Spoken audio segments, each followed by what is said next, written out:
बिस्मिल्लाहिर्रहमानिर्रहीम। अस्सलाम वालेकुम नाज़रीन, मैं जी साकी हूँ। आज 30 जुलाई 2024 का दिन है और दोपहर के 3 बजे हैं। नाज़रीन, तमाम दरियाओं और मौसम के हाल से आपको अपडेट कर देता हूँ। आप सबसे गुजारिश वही कि मेरे इस यूट्यूब चैनल चश्मे साकी पर जो नए दोस्त बाब हैं वो इसको सब्सक्राइब करें। बहुत शुक्रिया जो कर चुके हैं, उनका भी शुक्रिया और न्यूज़ सब्सक्राइबर्स को वेलकम कहता हूँ। मौसम के हवाले से वही कल वाला जो डाटा है वही मतलब है तो आज अपडेटेड है, लेकिन उन्हीं इलाकों में बारिश होगी जिनका कल बताया गया था कि जनूबी वस्ती पंजाब या अपर पंजाब के मुख्तलिफ इलाकों में, सिंध के वही इलाके जाते हैं कल वाले, और बलूचिस्तान के भी और खैबर पख्तूनख्वा के भी, कि उन्हीं इलाकों में दोबारा से मौसम अबरालूद रहेगा, कहीं धूप कहीं छाँव या कहीं फिर तेज़ तूफ़ानी बारिश। और दूसरा जो दरिया कुनहार का जो पानी है वो बालाकोट या दरिया नीलम से होता हुआ इसमें दरिया जेलम में आता है, वो भी काफ़ी बिफर चुका है।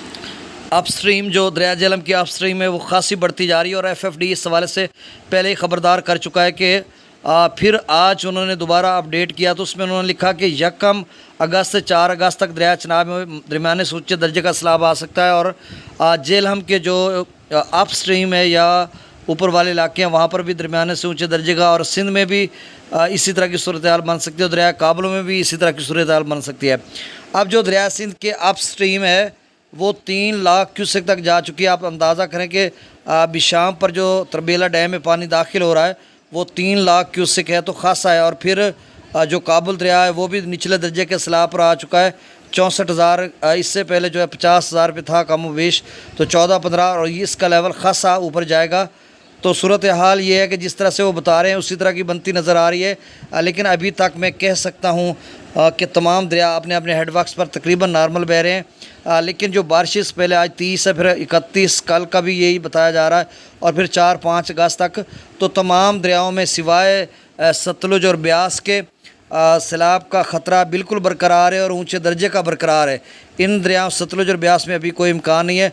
अलबत्ता रावी में भी कुछ ना कुछ ख़तरा है, क्योंकि जो जम्मू कश्मीर से कुछ पानी आएगा या फिर जो भारतीय पंजाब है उसमें भी खासी बारिशें हो रही हैं। हो सकता है कोई 20-30 हज़ार आ जाए, लेकिन कोई 1 लाख 1.5-2 लाख की अभी कोई पोजीशन नहीं, क्योंकि उनका रजीद सागर डैम भी अभी भर रहा है। एक और नया डैम बनाया था उन्होंने, वो भी भर रहा है, और दूसरा थिन डैम है उसका लेवल भी खासा कम है। तो कुल मिलाकर सूरत हाल ये है कि अभी तो नॉर्मल बह रहे हैं।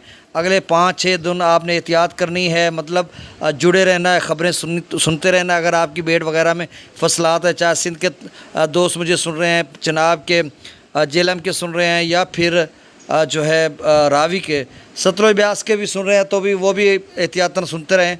तो आपने अगले 6-7 दिन मोहतात भी रहना है और ख़बरें भी सुनते रहना है रोज़ाना की बुनियाद पर, हर वीडियो व्लॉग को, ताकि लेटेस्ट अपडेट पहुँचे आप तक। तो अब दरियाओं का डाटा मैं शेयर कर देता हूँ। तरबेला डैम का लेवल 1522 फीट है, मंगला का 1201, दरिया सतलुज में गंडा सिंगवाल पर 1014, सुलेमान की पर 4148, इस्लाम पर 826, दरिया रावी में जस्सड़ पर 5507, शादरा पर 18365, बल्लो की पर 10,455, सिदरई बराज पर 9073, दरिया चनाब में मराला पर 48,000, खान की पर 61,000, कादराबाद पर 33,000, त्रिमू बराज पर 15,681, पंजनत पर 2,060, दरिया जेला में मंगला डैम से 10,000 क्यूसेक और रसूल पर सखराज 11,895 क्यूसेक। पता नहीं इस डाटे की समझ तो नहीं आ रही वैसे, चले खैर। सकरदू पर 17, सकरदू पर 1,74,000 खासा इनफ्लो बढ़ गया। 2,53,000 प्रताप ब्रिज पर, और बिशाम पर 3 लाख है, आप समझ लें 2,94,400 क्यूसेक, और इसमें मज़ीद इजाफा हो रहा है। तरबेला डैम से 1,62,700 क्यूसेक, काला बाग पर 64,400 क्यूसेक निचले दर्जे का सैलाब है, और ये दरमियाने से ऊंचे की तरफ जा रहा है। काला बाग पर 2,31,000, चश्मा पर 2,35,000, तौसा पर 1,96,000, गुड्डू पर 1,45,000, सक्खर पर 76,000 और कोटरी पर 42,000। नाज़रीन बहुत शुक्रिया, अल्लाह हाफ़िज़।